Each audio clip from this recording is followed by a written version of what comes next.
Good day, ma'am. I am here to present the first 10 topics of encryption and decryption by Group 6. So before let's start, let me introduce to you our table of contents. The first one is our objectives. The second one is the introduction of both encryption and decryption. Number 3 is what is encryption. Number 4 is what is decryption. Number 5 is the concept of conventional encryption principles. Number 6, conventional encryption algorithms. Number 7, location of encryption devices. And lastly, the summary. So, the concept of conventional encryption principles will be discussed by Jose Gabriel Aparicio, and the conventional encryption algorithms will be discussed by Justine Chaka. So, our objectives are: understand the fundamentals of encryption and decryption, analyze the different types of encryption techniques, explore practical applications of encryption and decryption, and lastly, evaluate the challenges and limitations of encryption. So, before we start, since naata sa online karon o nindot untan niyo og sa personal ni na-discuss kay naami padula-dula, but since naata sa online, naami gi-prepare na explain to win. So, here ang GIF and ang buhaton lang sa mga classmate nako is to explain kung sa ilahang nasabtan ani. Kung nasa na nasabtan, mas nindot. Pero og wala, okay ra. So, let's start from first reporter, which is me, yours truly. Introduction. Encryption and decryptions are fundamental techniques used to secure data in the digital age. So from the word secure, si encryption and decryption, tabang sila para masecure ang atong mga data when it comes sa mga digital structure like that. So, sa encryption transforms information into coded format to prevent unauthorized access. So later on, you will understand kung unsa ang process ng encryption o giunsa niya pag-transform ang mga unauthorized format para ma-access nato. So, encryption and decryptions are fundamental processes in modern information security, essentials for safeguarding digital data from unauthorized access and cyber threats. So, masabtan naman, di ba? Encryption involves converting readable informations. So, si encryption daw, involves siya to convert the readable or masabtan yung mga information. Mo nang gitawag na ito nga plain text into an unreadable format, padulong sa dili masabtan, mao nang gitawag nato na ciphertext. So later masabtan ninyo kung unsa si plain text o unsa si ciphertext. So para ma-convert ni siya to plain text and ciphertext, si encryption mogamit siya mga algorithms and cryptographic keys, ensuring that only authorized individuals with the appropriate key can decrypt and access the original content. So as you can see sa picture, mao ni si encryption and mao ni si decryption. So, what is encryption? So, si encryption, siya ang process of converting readable information known as plain text into an unreadable or encoded format called ciphertext. These transformations ensures that the data remains secure and inaccessible to unauthorized individuals or system. So, si encryption, mao siya ang mo-ensure nga atong mga data ma-secure siya. So, for example, this one. Ang plain text nato kay ang hello. So, through encryption, sa pag-abot sa ciphertext, dili na siya masabtan kay mao ni ang ga-secure sa ato ang mga data. Mao na example ni encryption. So, what is plain text and ciphertext? So, muna example sa plain text o my secret text. Pag-abot sa ciphertext, di na siya masabtan. So, si plain text is the original unmodified text or data before encryption. So, before pa mo encrypt ang isa ka message, before siya mo encrypt, mabasahan pa nato or masabtan pa nato ang text or words. The ciphertext is the encrypted text or data after encryption. So, after na ma-encrypt ang message, dito na dahil nato dili masabtan ang text or message. So, pag-abot sa aspects, si plain text and ciphertext, pag-abot sa aspects sa readability, si plain text masabtan o mabasa. Si ciphertext dili mabasa o dili masabtan kay scrambled na ang letter. Sa state naman, original data niya si plain text. For example, kaning my secret text mao na tong original data. Pag abot sa ciphertext, encrypted data na siya or dili na siya original nga data. Sa purpose, si plain text used for communication or processing. So, di ba, dili na ta magka-communicate nga magkasinabtanay ta o dili ta magamit og formal language or mas clear nga language. So, mao na siya si plain text. Mo gamit siya og communications or language nga masabtan. Sa ciphertext naman, used to ensure data security. Sa conversion, si plain text mo na siya ang input for encryption and si ciphertext mo na siya ang output of encryption. So let's move forward. What are the types of encryption? So si encryption naa siya mga types. The first one is the symmetric case and the second one is the asymmetric case and last one is the one-way hash. Symmetric case, ang pasabot ani, encryption and decryption use the same case. So, masabtan ra, di ba? Sa symmetric case, nagamit sila o parihas nga susi. So, ang example ani kay kani na adiri puro ra same nga susi ang iyahang gamit. Si asymmetric case naman, nagamit siya og different case. Ang isa, ang public key, and ang isa, ang private key. Tapos, si one-way hash, largo-largo na siya. Wala na siya isusi gigamit dire. So, how asymmetric encryption works? So, first one, we have the website user. For example, I am the website user. Next, user digitally signs their data using the recipient's public key. In this case, the web server. So, nag-input ko ang message or password na ko. Kung tayo sa messenger, ingana. Then, ang encrypted data travels securely between parties across the public channel, safe from mem attacks. So, ang message nga akong gi-input, before siya mo travel padulong sa ako ang receiver, i-encrypt sa siya. And then, after that, mulabay siya sa web server. And then lastly, the web server uses its private key to decrypt the sensitive data on the back end. So, very understandable lang siya, di ba? So, si one-way hash, mao niya ang iyahang pagpasabot. For example, you are doing orange or fruit juice. So, para mas madali, nakay prutas, nakay blender, tapos ang output niya ang juice. So, mauna ang madali, di ba? Pero what if juice, blender, prutas? Di ba? It's impossible. So, mauna ang pasabot ni one-way hash. Dire-diretso lang siya, wala na pasikot-sikot pa. Next, how to use encryption. So, si encryption is a method used to protect data. Balik-balik na ta, diba? Si encryption, protect siya og data. Diba, nakabantay mo sa messenger or sahay, kaya na nakabutang end-to-end. Masagay ito may? Encrypt. So, ginasecure niya ang data nato sa messenger or sa FB Lite. So, to use encryption, first we need to understand the type of encryption. So, natay types, diba, gaina, the symmetric and the asymmetric and the one-way hash. So, ato siya i-visualize gyud og unsa nga mga types sa encryption ang dapat natong gamiton. Next, use encryption for a specific purpose. Para sa asa ang encryption nga atong gamiton? You need to ask yourself kung para sa asa na siya gamiton. Need mo mahibalan og unsay purpose nimo. Next, tools for encryption. So, sa understand the type of encryption na ano akong gisulti dire, symmetric encryption or asymmetric encryption.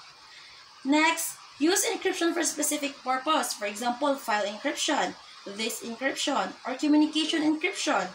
Lastly, unsa nga tools ang imong gamiton?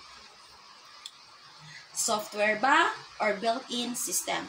So, ingan na ra ang mga way or mga pamaagi kung unsaon nato paggamit si encryption. Next, unsa man ang mga limitation ni encryption? Syempre, tanang butang na medyo limitation, di ta pwede magpalabi, di ta pwede mag-abusar. So, si encryption na siya yung mga issue and mitigation when it comes to key management, human error, performance overhead, legal and compliance restriction. Irreversible encryption does not prevent all attacks. So sa key management, si encryption is only as secure as its key. Poor key management, example, losing, misplacing, or failing to secure keys can compromise security. Mao na yung issue pag abot sa key management. Pero na siya yung mitigation, of course. Di ba, talang problema na ay kasulbaran. Inga na po ni Dre si encryption. So, ang iyang mitigation is use key management systems or hardware security modules to store and manage keys. So, masabtan na, di ba?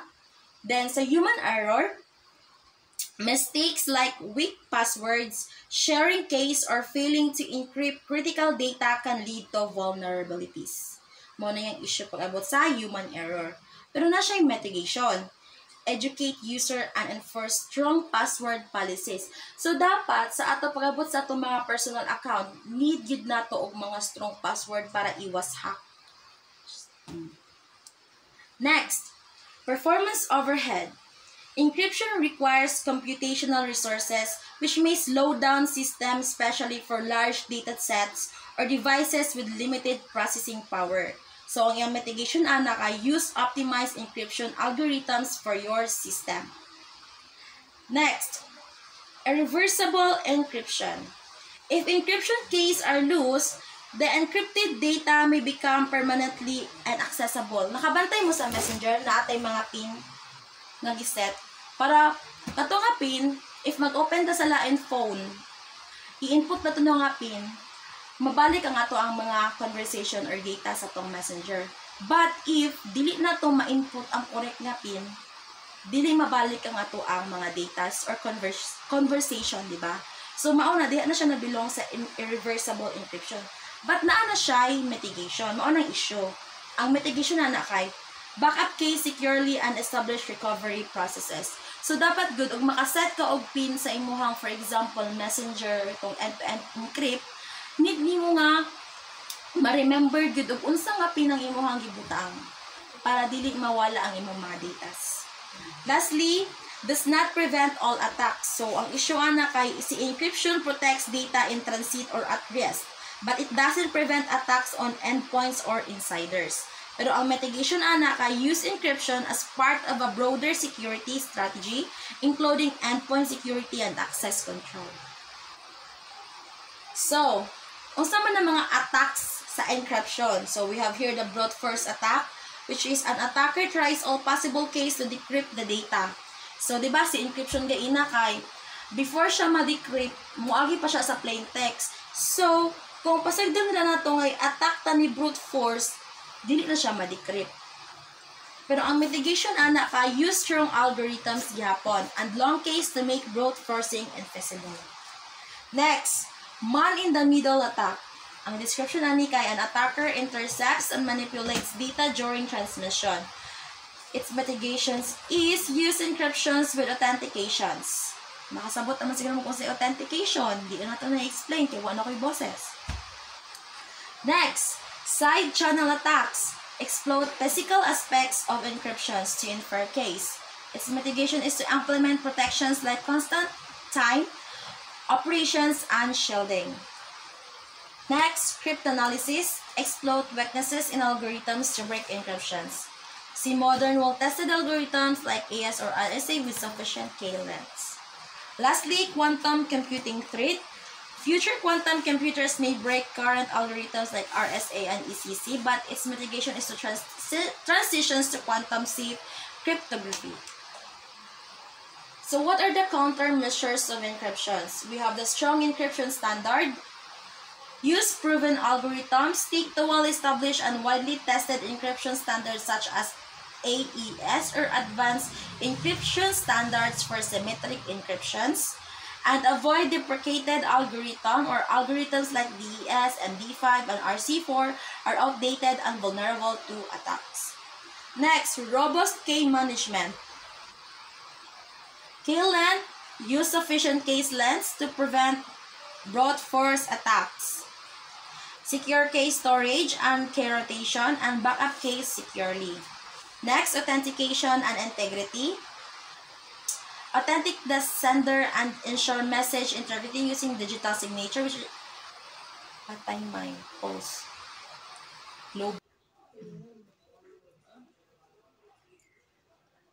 Next is secure data transmission.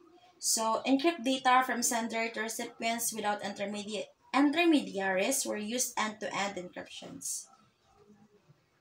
Next is mitigate physical side channel, where it protects systems storing encryption keys from unauthorized physical access, and the hardware level protection also included here, and the monitor power usage. Next is the password and access policies, which enforce strong passwords, multi-factor authentication, and rule-based access control.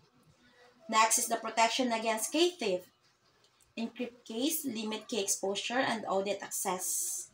Next is prepare for post-quantum cryptography, where transition to quantum safe algorithms and hybrid solutions includes here. Next is backup and redundancy, encrypt backups, where it ensures the backup data is encrypted and protected with strong access controls and immutable backups. Next is regular testing and update, penetration testing, patch management, and compliance check. So now let's talk about decryption. So decryption is the process of converting previously encrypted data into information that can be read by humans and or computers. In simpler terms, decryption is the inverse of encryption. So si decryption, kabaliktaran na siya ni encryptions. So what are the concept of conventional encryption's principles? So here we have the shared key, the plain text and ciphertext, the encryption's algorithm, the decryption's algorithm, the confidentiality, integrity, efficiency, key management, and lastly, the vulnerabilities. So, unsa man na si shared key? So, shared key is a single secret key used to both encryptions and decryptions. So, mato gaina diba sa types of encryption nato, natay symmetric and asymmetric, and to fully function the two types of encryption, we need to use the case, the shared case. The next is the plain text and ciphertext. I already discussed it earlier kung unsay pasagot-an ni. Next is the encryption algorithm, ano yung mga mathematical function or process that converts plain text into ciphertext using the secret case. Next is the decryption algorithm, the reverse process of encryptions where the ciphertext is converted back into plain text. So there is a decryption algorithm. Si ciphertext ani, gina-convert siya balik kang plain text. So, katong mga words, kadili na ito masamtan, gina-convert niya para masamtan na to. So, mawag na akong ingon, si decryption, kabaliktaran mo siya ni encryption. Next, the confidentiality. Primary goal of confidentiality encryption is to ensure that unauthorized parties cannot access or understand the encrypted data. So, ang iyang rule ani kay ang mga kaning mo access sa imong data, dili nila masabtan kung say pasagot-ana ng mga data. Next is integrity. Some symmetric encryption techniques incorporate methods to verify that the data has not been tampered with during transmission or storage. Next is the efficiency. The symmetric encryption is generally faster than asymmetric. So, there is efficiency sa types of encryption, mas fast si symmetric o process, unlike kang asymmetric. Sa key management, mantugain na nga we need to manage the key nga itong ganito for storing and sharing our data. So, public key encryptions are the following. So, sa case 1, we have the encrypted message, send, then message receive. Then here, mo gamit ang private key para ang message ma-decrypt or dili ma-sabtag. Mauna na ang ga-secure sa imuhang message or text ni gi-deliver. Sa case 2 nato, nadawat na nato ang message, mugamit na po siya another key, which is the private key. Then, gi-decrypt na po ang message, tapos, gibalik na po siya into encrypted message, then gi-send na po, then ma-receive na po nato ang input nato gaina.